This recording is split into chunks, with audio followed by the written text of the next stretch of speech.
যেতিয়া আপোনাৰ মন ভালে থাকে তেতিয়া মানে এনেকুৱা থটছ আহে যে মই কোম্পানীটোৰ বাবে ভালকৈ কাম কৰিম, প্ৰডাক্টিভ কাম কৰিম, কষ্ট কৰিম নিজৰ। আৰু ইয়াৰ অন্তৰালত থাকে ইমান কষ্ট কৰাৰ যেতিয়া সংকল্প লোৱা হয়, ইমান প্ৰডাক্টিভ থটছ যেতিয়া আহে, পজিটিভ থটছ লৈ যেতিয়া কামত ওলাওঁ আৰু শেষত যেতিয়া আমি মূল্যটো নাপাওঁ। আচলতে যিসকলে চেলছত কাম কৰে সেইসকলে দিনটোৰ 80% আপোনাৰ ৰেজেকশ্যনৰ মাজেৰে পাৰ হ'ব লাগে। ৰেজেকশ্যনৰ ছিটুৱেশ্যন হেণ্ডেল কৰিব লগা হয়। কিছুমান কথা আছে চেলছ ফিল্ডত যিসকলে কাম কৰে সেইসকলে আচলতে প্ৰকাশ কৰিব খোজে। দুখ, বেদনা, যন্ত্ৰণা চেলছ যিসকলে কৰে সেইসকলৰ ভিতৰত আছে, কিন্তু তেওঁলোকে প্ৰকাশ নকৰে।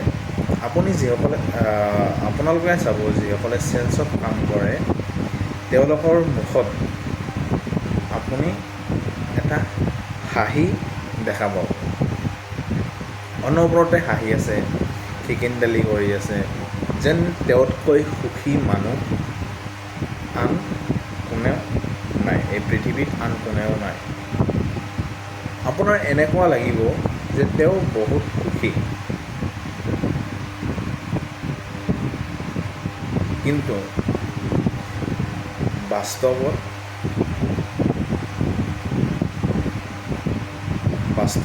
কথাটো সম্পূৰ্ণ ওলোটা। সেই হাঁহিৰ আঁৰত লুকাই আছে দুখ, যন্ত্ৰণা, বেদনা ভৰা এটা মন হৃদয় লৈ তেওঁ প্ৰত্যেক দিনাই তেওঁ কামত ওলায়। কিহৰ বাবে? ৰেছপনচিবিলিটিৰ বাবে, পৰিয়ালৰ বাবে, নিজৰ বাবে। আৰু সেই নিজৰ বাবে, এমুঠি অন্যৰ বাবে তেওঁলোকে যি সহ্য কৰিব লাগে, যি ফেচ কৰিব লাগে ফিল্ডত, সেয়া বৰ্ণনা কৰিব নোৱাৰে।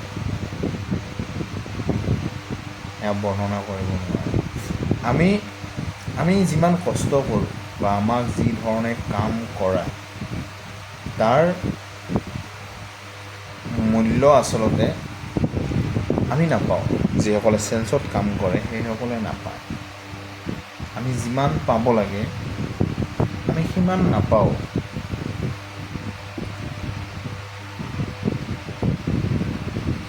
এজন পাণ তামোলৰ দোকান দি এজন মানুহে যিমান ইনকাম কৰে, এভাৰেজ যিসকলে চেলছ পিপল,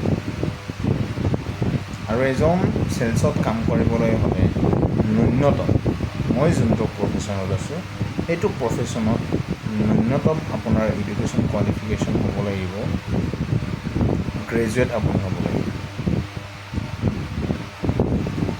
ন্যূনতম শিক্ষাগত অৰ্হতা আপুনি গ্ৰেজুৱেট হ'ব লাগিব। আৰু সেই গ্ৰেজুৱেট ল'ৰা এজনে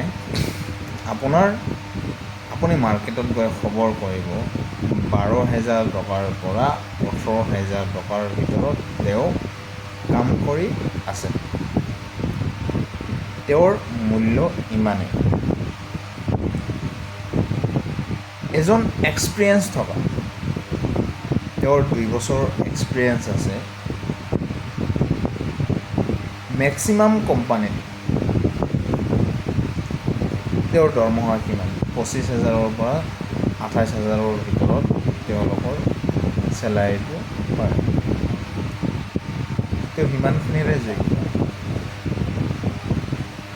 এই গুৱাহাটীত আপুনি চলিবলৈ হ'লে আপোনাক এটা হিচাপ দিওঁ।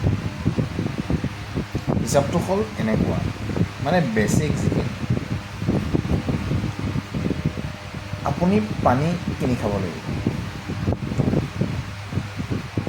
পানী কিনি খাব লাগিব আৰু এজন মানুহৰ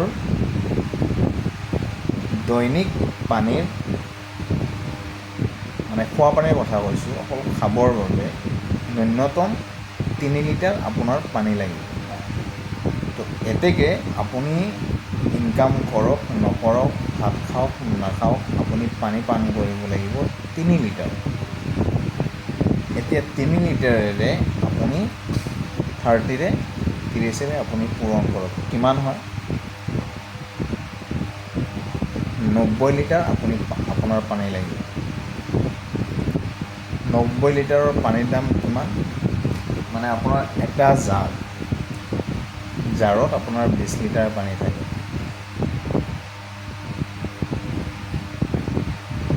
4টা লাগে, মানে আপোনাৰ মাহেকত 4টা আপোনাৰ জাৰ লাগিব আৰু 4টাৰ দাম হ'ল 200 টকা।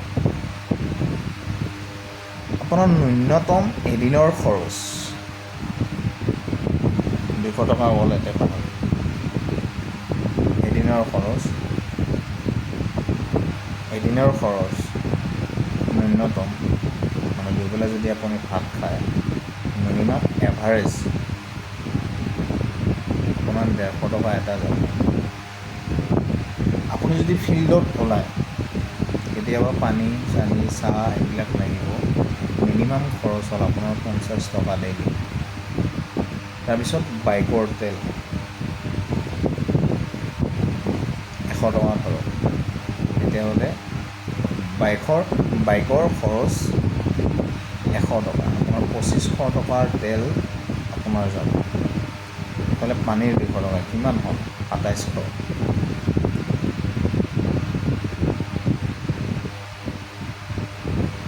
তাৰপিছত এইফালে আপোনাৰ 4,000 ধৰিব খোৱাৰ বাবে,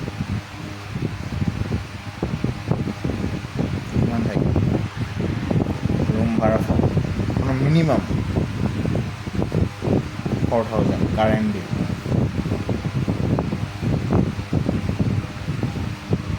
আচলতে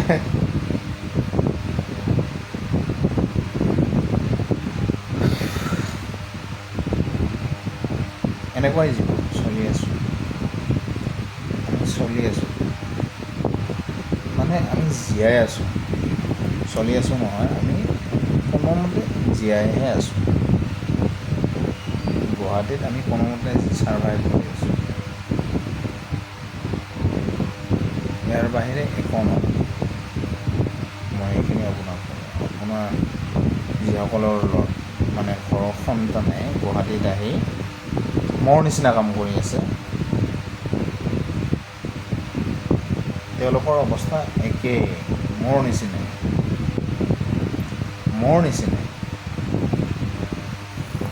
ধন্যবাদ।